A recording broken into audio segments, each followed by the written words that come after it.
Seja bem-vindo a mais um Encontro com uma Palavra. Esse programa foi criado para ajudar você a compreender melhor toda a Bíblia, compreender não apenas intelectualmente, mas principalmente com o coração. O meu desejo é ajudar o povo de Deus a entrar na Palavra de Deus, para que a Palavra de Deus entre na vida do povo de Deus. No último programa falamos sobre os 2 primeiros capítulos da carta de Paulo aos Gálatas, em que ele expõe verdades profundas que recebeu por revelação de Jesus quando estava no deserto da Arábia. No versículo 20 do primeiro capítulo, Paulo diz: "Quanto ao que lhes escrevo, afirmo diante de Deus que não minto." Quando terminamos o último programa, desafiei você a fazer uma escolha, acreditar que Paulo era um grande mentiroso, ou que foi um dos maiores milagres do Novo Testamento, afinal, ele escreveu metade dele. Quando estudamos o Evangelho de João, disse a mesma coisa. Você teria que escolher entre considerar Jesus um lunático e mentiroso ou o Senhor da sua vida e segui-lo. Antes de continuarmos o estudo desta carta, você terá que decidir o que pensa de Paulo. Ele era um lunático, mentiroso, ou realmente recebeu de Jesus a revelação de todas essas verdades tão profundas? Você terá que fazer a sua escolha. Qualquer pessoa que lê as cartas de Paulo pode se perguntar de onde ele tirou tanta informação. Ele não estava entre os apóstolos que passaram 3 anos vivendo com Jesus.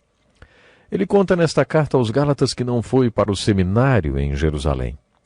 Logo na introdução, Paulo conta de onde tirou todas as informações compartilhadas em suas cartas. Ele escreve: "Paulo, apóstolo, enviado não da parte de homens, nem por meio de pessoa alguma, mas por Jesus Cristo e por Deus Pai, que o ressuscitou dos mortos." Depois, no versículo 11, ele escreveu: "O evangelho por mim anunciado não é de origem humana. Não o recebi de pessoa alguma, nem me foi ensinado. Ao contrário, eu o recebi de Jesus Cristo por revelação." Pregadores comuns como eu, isso mesmo, que ensinam as Escrituras, têm de dizer: eu, ministro do Evangelho, sou ministro de homens e por homens. De homens, porque fui ordenado por homens. Outros homens puseram suas mãos sobre mim e reconheceram o meu chamado de Deus para o ministério. Você já me ouviu fazer referência ao professor J. Vernon McGee? Junto com tantos outros, ele foi um dos professores que me ensinaram as Escrituras. Por isso que estou ensinando para você é de homens e por homens. Mas quando Paulo escreveu aos Gálatas, ele disse: "O evangelho por mim anunciado, eu o recebi de Jesus Cristo por revelação." Com isso, Paulo estava dizendo que ele não tinha aprendido com homens, nem tinha sido ordenado por homens, mas recebeu revelação direta de Jesus Cristo. Ele estava dizendo que era apóstolo de Jesus Cristo. O próprio Jesus o tinha comissionado e ordenado apóstolo. No capítulo 2, ele conta que depois de 14 anos foi para Jerusalém e se encontrou com os apóstolos. Ele diz que foi por revelação, o que quer dizer que o Espírito o levou a Jerusalém. Os apóstolos sabiam que Paulo estava indo para lá, porque o Espírito os tinha avisado. Paulo conta sobre este encontro. "Reconhecendo a graça que me fora concedida, Tiago, Pedro e João, tidos como colunas, estenderam a mão direita a mim e a Barnabé em sinal de comunhão. Eles concordaram em que devíamos nos dirigir aos gentios e eles aos circuncisos." Isso é intrigante. Primeiro tenho que fazer uma pergunta. Como Paulo provou que aqueles apóstolos, como ele provou para eles que ele era tão apóstolo quanto eles? O que Paulo quis dizer quando escreveu "reconhecendo a graça que me fora concedida"? O que os apóstolos viram que os convenceu que Paulo era um apóstolo como eles? A palavra charis significa graça. Chamamos a atuação da graça na vida de uma pessoa de carisma. Os apóstolos devem ter visto os dons do Espírito em Paulo e também demonstrações carismáticas, que mostraram que a graça tinha sido derramada sobre ele, que o Espírito Santo também estava nele e sobre ele, da mesma forma que estava neles e sobre eles. Os apóstolos tinham vivido com Jesus durante 3 anos, e Paulo deve ter dito que também tinha vivido durante 3 anos com Jesus. Paulo deve ter compartilhado com os apóstolos muitas coisas que ele aprendeu com Cristo. Não importa como, Paulo demonstrou aos apóstolos que ele era apóstolo tanto quanto eles. Os apóstolos estenderam a mão direita sobre Paulo e Barnabé em sinal de comunhão e disseram: você é tão apóstolo como nós somos, você será apóstolo para os gentios, para o mundo pagão e não judeu. Nós fomos chamados para ser apóstolos para os circuncisos, para os judeus. Eu não teria feito assim. Tem horas que tenho vontade de falar assim para o Senhor. Espera aí, Deus, eu acho que as coisas têm de ser completamente diferentes. Imaginem, Paulo era fariseu, costumava sentar-se aos pés de Gamaliel. Naquela época, sentar-se aos pés de Gamaliel era como estudar em Harvard. Paulo teve a melhor formação teológica que um judeu da época poderia ter e também tinha sido membro do Sinédrio. Eu teria mandado para os judeus e Pedro, aquele pescador analfabeto, teria enviado para os povos gentios e pagãos. Eu teria dito a Pedro: Pedro, você vai pregar para os gentios porque eles não entendem nada de teologia, nem de linguagem judaica. E teria mandado o doutor em teologia, o rabino Paulo, para os judeus. Mas Deus fez exatamente o contrário. Mandou o rabino, o doutor da lei, para os pagãos, como os coríntios, aproveitadores, e para outros povos bárbaros. E mandou o pescador analfabeto para pregar para os rabinos. O terceiro capítulo de Atos descreve Pedro e João sentados no meio do sinédrio e todos maravilhados com a sabedoria, a coragem e o equilíbrio deles ao responderem a todas as perguntas que lhes eram feitas. Diante de suas respostas, a única conclusão que os homens do sinédrio podiam tirar é que aqueles homens realmente tinham estado com Jesus. Era a única maneira de explicar tanta sabedoria. É assim que Deus trabalha.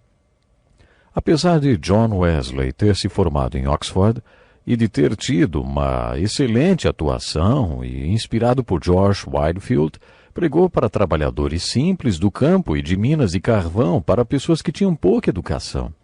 Os dois pregadores formados pela Universidade de Oxford foram chamados para pregar para trabalhadores em minas de carvão. Eles puderam ver os rostos daqueles mineiros cobertos de carvão serem lavados por lágrimas, enquanto o evangelho era pregado e muitos se convertiam. Mais ou menos 100 anos depois, Deus levantou um homem chamado Dwight Moody, que não tinha nenhum estudo e que trabalhava como vendedor de sapatos para pregar na mesma Universidade de Oxford. Sua gramática era terrível, mas mesmo assim, quando pregava, os estudantes da Universidade de Oxford se convertiam. Moody pregou na Inglaterra e muitos profissionais e acadêmicos se converteram. No começo, a plateia se chocava com sua maneira de se expressar e talvez até se perguntavam o que aquele fazendeiro americano tinha para lhes falar. Mas depois de 10 minutos ninguém se lembrava quem era Moody. Era como se ouvissem outra voz e antes de se darem conta, se convertiam.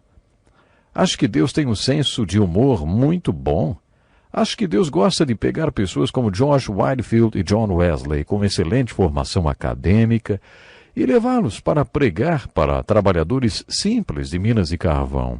Ao mesmo tempo, Deus também gosta de usar homens simples como Moody para pregar na Universidade de Oxford e em auditórios da Inglaterra. Deus fez a mesma coisa com o rabino Paulo, que pregou para os gentios, e com Pedro, o pescador analfabeto, que pregou para os rabinos. Nos capítulos 1 e 2 de Gálatas, Paulo conta que é assim que Deus trabalha. Nestes 2 capítulos, ele trata da questão do evangelho apóstata. Ele chama esse evangelho apóstata de outro evangelho. Não existe outro evangelho. Existe apenas um, o que Paulo pregou quando estava na Galácia. De acordo com Paulo, esse outro evangelho é apóstata, e qualquer um que pregar outro evangelho deveria ser amaldiçoado. Para que ninguém tivesse dúvida, ele falou isso 2 vezes.